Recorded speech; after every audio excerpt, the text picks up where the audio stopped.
Livro A Arte de Bem Morrer, São Roberto Bellarmino. Capítulo 5. Do quinto preceito da arte de bem morrer, em que se manifesta o erro no qual vivem os riscos deste mundo. Demonstrada essa verdade que acabamos de provar, convém refutar um erro muito comum entre os riscos do mundo e que muito os impede de viver bem e morrer venturosamente. O erro consiste nisso. Uma vez adquiridas justamente, os ricos consideram suas posses e riquezas como propriedades absolutamente suas e, portanto, podem legitimamente gastar, doar ou desperdiçar seu dinheiro sem que ninguém possa dizer a eles: por que fazes isso? Para que vestir-se tão ostensivamente? Por que festejas tão suntuosamente? Por que ser tão pródigo ao tratar de seus cães e falcões? Por que gastas tanto dinheiro em jogos ou em outros prazeres semelhantes? Então eles respondem: e o que tens tu com isso? Não é legítimo fazer o que quero com aquilo que me pertence? Ora, esse erro é sem dúvida muito grave e pernicioso, pois consideram os ricos como senhores de seus bens, se comparados aos demais homens. Contudo, no que concerne a Deus, eles não são senhores, mas apenas mordomos ou administradores. Tal verdade pode ser comprovada por muitos argumentos. Escutemos ao profeta real. Do Senhor é a terra e tudo o que ela contém, a órbita terrestre e todos os que nela habitam. E novamente, pois minhas são todas as feras das matas, há milhares de animais nos meus montes. Se tivesse fome, não precisava dizer-te, porque minha é a terra e tudo o que nela contém. No primeiro livro das Crônicas, Davi ofereceu para a construção do templo 3.000 talentos de ouro, 7.000 talentos de prata e uma grande quantidade de mármore. Movida pelo exemplo do rei, a princesa das tribos ofereceu 5.000 talentos de ouro, 10.000 de prata, 18.000 de latão e 100.000 de ferro. Então Davi disse a Deus: a vós, Senhor, a grandeza, o poder, a honra, a majestade e a glória, porque tudo o que está no céu e na terra vos pertence. A vós, Senhor, a realeza, porque sois soberanamente elevado acima de todas as coisas. É de vós que vem a riqueza e a glória, sois vós o Senhor de todas as coisas. É em vossa mão que residem a força e o poder. E é a vossa mão que tem o poder de dar a todas as coisas grandeza e solidez.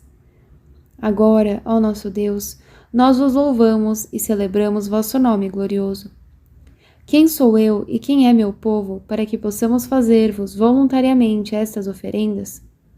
Tudo vem de vós, e não oferecemos senão o que temos recebido de vossa mão. A isso podemos acrescentar o testemunho do próprio Deus, que falou pelo profeta Ageu. A prata e o ouro me pertencem. Foi isso que Deus disse para dar a entender ao povo que para a nova construção do templo nada faltará, pois ele mesmo ordenou sua construção, e a ele pertencem todo o ouro e a prata do mundo.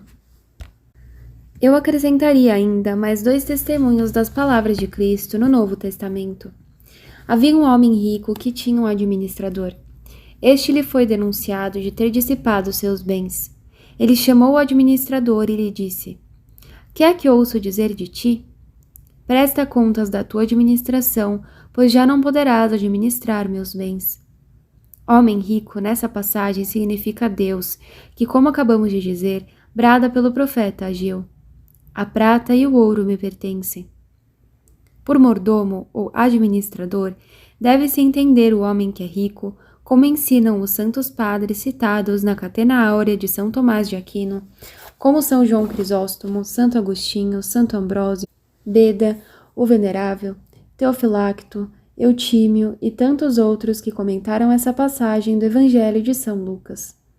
Portanto, todo homem rico que vive neste mundo, se verdadeiramente crê no Evangelho, é obrigado a confessar que as riquezas que possui, adquiridas justamente ou não, não lhe pertencem.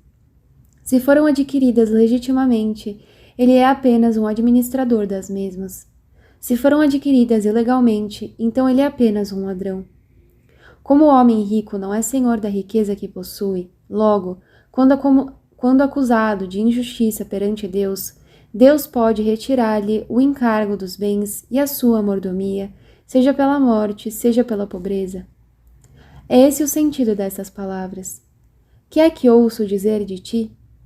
Presta contas da tua administração, pois já não poderás administrar meus bens. Para Deus não faltam meios justos para reduzir os riscos, a mendicância e destruí-los de seus postos de administradores provisórios. Naufrágios, roubos, tempestades de granizo, chuvas, seca e muitos outros tipos de aflições. Todos são manifestações da voz de Deus que exclama aos ricos: já não poderás administrar meus bens. Mas no final da parábola, quando nosso Senhor diz: fazei-vos amigos com a riqueza injusta, para que no dia em que ela vos faltar, eles vos recebam nos tabernáculos eternos. Ele não quis dizer que as esmolas devam ser tiradas das riquezas injustas propriamente ditas, mas daquelas que não são riquezas verdadeiras e são apenas sua sombra. Este é evidentemente o significado de outra passagem do mesmo Evangelho de São Lucas. Se, pois, não tiverdes sido fiéis nas riquezas injustas, quem vos confiará as verdadeiras? O significado dessas palavras é: se, pois, não tiverdes sido fiéis nas riquezas injustas, isto é, nas falsas riquezas, dando aos pobres com liberalidade, quem vos confiará as verdadeiras, ou seja, as riquezas da virtude que vos fazem do homem verdadeiramente rico? Esta é a explicação dada por São Cipriano e também por Santo Agostinho no segundo livro de suas Questões Evangélicas, na 34ª questão, onde diz que as riquezas injustas são as riquezas que somente os insensatos e os iníquos consideram como riquezas, enquanto o homem sábio e bom as despreza, considerando apenas os dons e as graças espirituais como verdadeiras riquezas. Há uma outra passagem no mesmo Evangelho de São Lucas que pode ser considerada como uma espécie de comentário e uma explicação da parábola do administrador.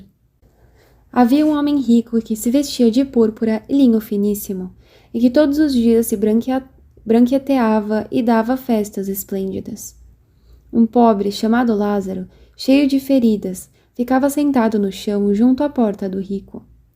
Queria matar a fome com as sobras que caíam da mesa do rico, mas em vez disso os cães vinham lamber suas feridas. Quando o pobre morreu, os anjos o levaram para junto de Abraão. Morreu também o rico e foi enterrado. Estando ele nos tormentos do inferno, levantou os olhos e viu ao longe Abraão e Lázaro no seu seio. Este rico certamente era um daqueles que acreditava ser senhor de suas riquezas e não um administrador subordinado a Deus. É por essa razão que não acreditava estar ofendendo a Deus ao vestir-se de púrpura e linho finíssimo, nem quando se banqueteava fartamente entre seus cães e bufões. Talvez tenha dito a si mesmo: gasto toda a minha fortuna, não faço mal a ninguém, não violo as leis de Deus, não blasfemo nem juro em vão.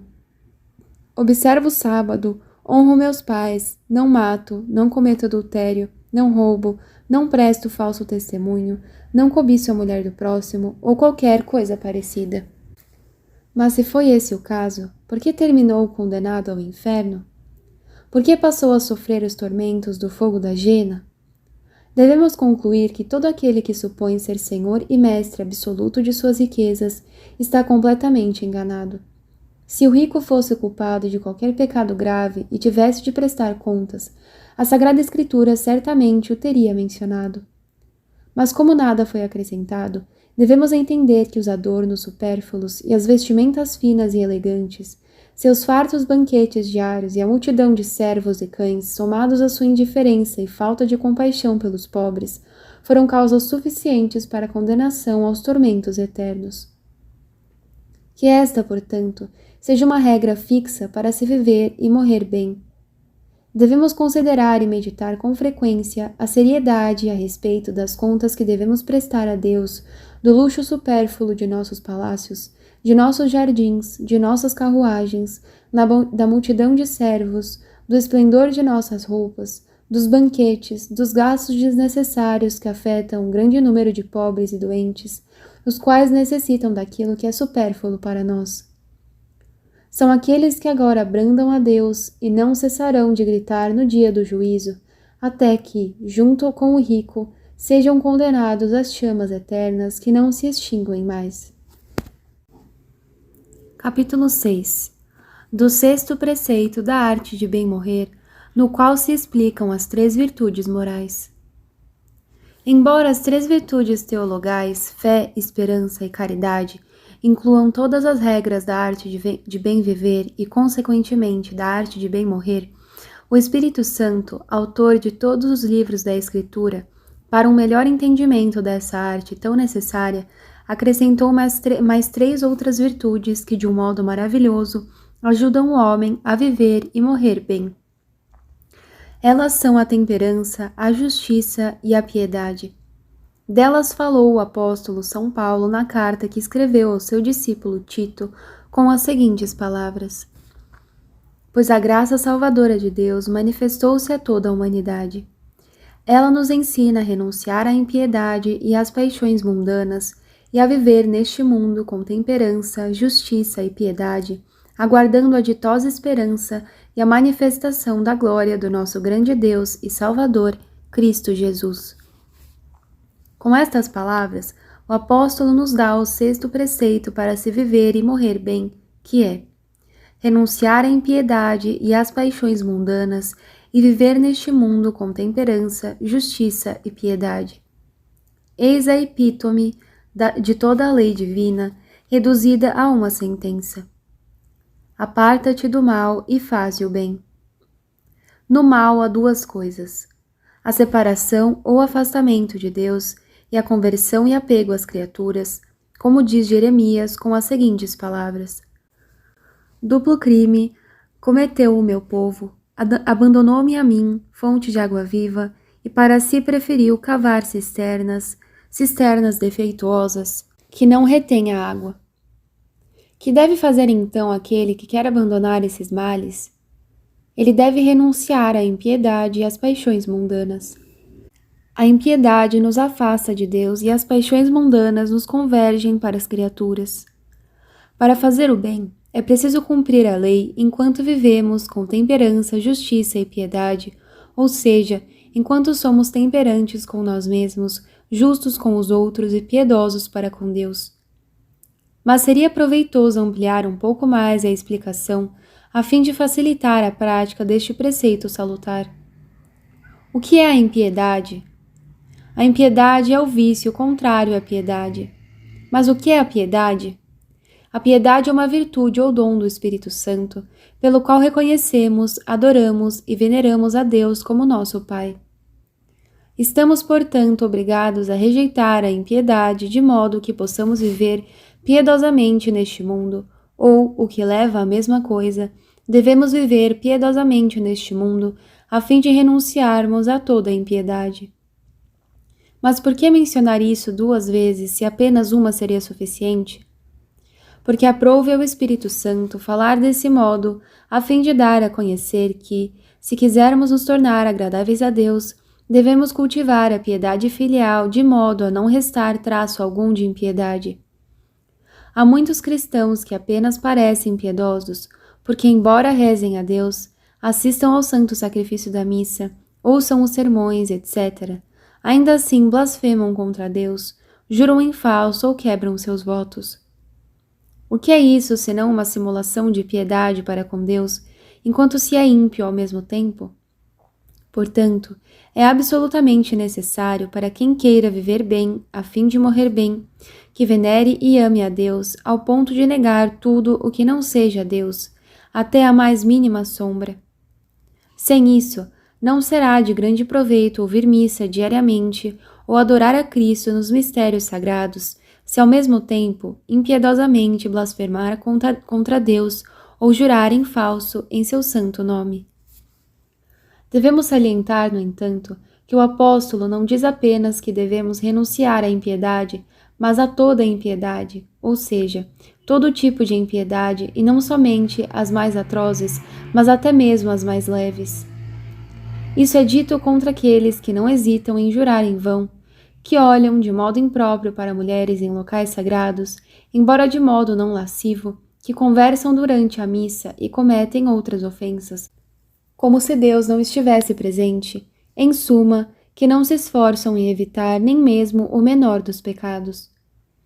Nosso Senhor é um Deus ciumento. Não te prostrarás diante dos ídolos, nem lhes prestarás cultos, pois eu sou o Senhor teu Deus, um Deus ciumento. Castigo a culpa dos pais nos filhos até a terceira e quarta geração dos que me odeiam, mas uso de misericórdia por 1000 gerações para com os que me amam e guardam os meus mandamentos. Foi o que o Filho de Deus, manso e humilde de coração, ensinou por seu próprio exemplo. Ele, ultrajado, não retribuía com idêntico ultraje, quando maltratado, não proferia ameaças. No entanto, quando encontrou no templo os negociantes de bois, ovelhas e pombas, e mesas os trocadores de moedas, inflamado de grande zelo, fez um chicote de cordas, expulsou todos do templo, como também as ovelhas e os bois, espalhou pelo chão o dinheiro dos trocadores e derrubou as mesas e os vendedores de pombas. E tomado de grande zelo, disse: Está escrito: Minha casa é uma casa de oração, mas vós fizestes dela um covil de ladrões. E assim o fez 2 vezes, uma no primeiro ano de sua vida pública, segundo São João, e novamente no último ano de seu ministério, segundo o testemunho dos outros 3 evangelistas. Vejamos agora a segunda virtude, na qual as ações concernem ao próximo. A segunda virtude é a justiça, que, segundo o apóstolo, consiste em renunciar às paixões humanas e viver no mundo de modo justo. Aqui também se aplica aquela sentença geral: Aparta-te do mal e faze o bem, pois não pode haver justiça verdadeira para com o próximo quando as paixões mundanas prevalecem. Mas que outro significado teria o desejo humano, senão a concupiscência da carne, a concupiscência dos olhos e a soberba da vida? Elas não vêm de Deus, mas do mundo. Portanto, como a justiça não pode ser injusta, também as paixões mundanas não podem de maneira alguma estar unidas e de acordo com a verdadeira justiça. Os filhos deste mundo podem praticar a justiça por meio de palavras, mas não podem a praticar de fato e verdadeiramente. O apóstolo disse, de modo sábio, que não somente devemos viver de modo justo, mas acrescentou que devemos renunciar às paixões mundanas para mostrar que a raiz venenosa da concupiscência deve ser arrancada antes de plantarmos a árvore da justiça em nossos corações. Ninguém pode questionar o significado de viver justamente, pois todos sabem que a justiça ordena dar a cada um o que lhe é devido. Diz o apóstolo: Dai a cada um o que lhe é devido, seja imposto, seja taxa, ou também o temor e o respeito. O tributo é devido ao príncipe, a honra aos pais, o temor aos senhores. Do mesmo modo, Deus fala através do profeta Malaquias: Ora, se eu sou pai, onde estão as honras que me são devidas? E se eu sou senhor, onde está o temor que me deve? Ao vendedor deve-se o preço justo e ao trabalhador seu justo salário, assim como a todos os empregados. Com maior razão ainda, devem aqueles cuja responsabilidade é a distribuição dos bens comuns, conferindo justamente a cada um aquilo que merece, não fazendo acepção de pessoas segundo sua proximidade, afeição ou parentesco. Se queremos realmente aprender a arte de bem morrer, devemos ouvir o clamor do sábio. Amai a justiça, vós que governais a terra. E a lamentação de São Tiago em sua epístola. Olhai, o salário dos trabalhadores que ceifaram os vossos campos, que vós deixastes de pagar, está gritando. O clamor dos trabalhadores chegou aos ouvidos do Senhor Todo-Poderoso. Resta ainda a terceira virtude, a qual podemos chamar sobriedade ou temperança, para a qual as paixões mundanas não são menos contrárias do que a justiça. Aqui não entendemos por sobriedade a virtude contrária à embriaguez, mas a virtude da temperança ou moderação em geral, a qual faz o homem regular o que é necessário para a saúde e a conservação do seu corpo, de acordo com a reta razão e não de acordo com as suas paixões. Essa virtude raramente é encontrada entre os homens, pois as paixões mundanas parecem povoar todas as moradas dos ricos deste mundo. Contudo, os sábios não devem se guiar pelo exemplo dos insensatos, pois, embora estes sejam inumeráveis, devemos imitar apenas aos sábios. Embora Salomão certamente fosse um homem sábio, ainda assim orou a Deus nestes termos: duas coisas tenho pedido, esperado que não a recuses. Antes de eu morrer, afasta de mim vaidade e mentira, e não me des indigência nem riqueza, mas concede-me apenas minha porção de alimento. O apóstolo Paulo era sábio e, no entanto, disse: com efeito, não trouxemos nada para este mundo, como também dele não podemos levar coisa alguma. Então, tendo com que nos sustentar e nos vestir, fiquemos contentes. Por qual razão deveríamos nos incomodar com riquezas supérfluas, se não poderemos carregá-las conosco ao lugar para o qual a morte nos arrasta? Nosso Senhor Jesus Cristo, que não somente era mais sábio do que Salomão e São Paulo, mas é a própria sabedoria encarnada, também disse: bem-aventurados os pobres, mas ai de vós ricos. E falando de si mesmo: as raposas têm tocas e os pássaros do céu têm ninhos, mas o Filho do Homem não tem onde reclinar a cabeça. Se só se tomará a coisa em consideração sobre o depoimento de 2 ou 3 testemunhas, o quão mais verdadeiro não é o depoimento que sai da boca dos 3 homens mais sábios do mundo?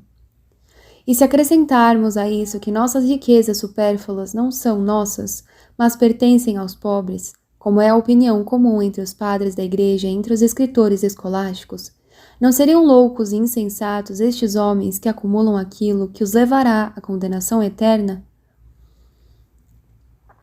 Se quisermos, portanto, aprender a arte de bem morrer e bem viver, não devemos seguir a multidão que crê apenas no valor das coisas visíveis, mas a Cristo e seus apóstolos, que por suas palavras e ações nos ensinam que as coisas do mundo devem ser desprezadas e devemos viver neste mundo aguardando a ditosa esperança e a manifestação da glória do nosso grande Deus e Salvador, Cristo Jesus. Na verdade, o que esperamos da gloriosa segunda vinda de nosso Senhor é tão grandioso que toda a glória passada, riquezas e prazeres mundanos esvanecerão como se jamais tivessem existido. Aqueles que diante de algo tão grande e de tal importância continuarem seguindo aos tolos e não aos sábios, serão estimados como loucos, insensatos e infelizes.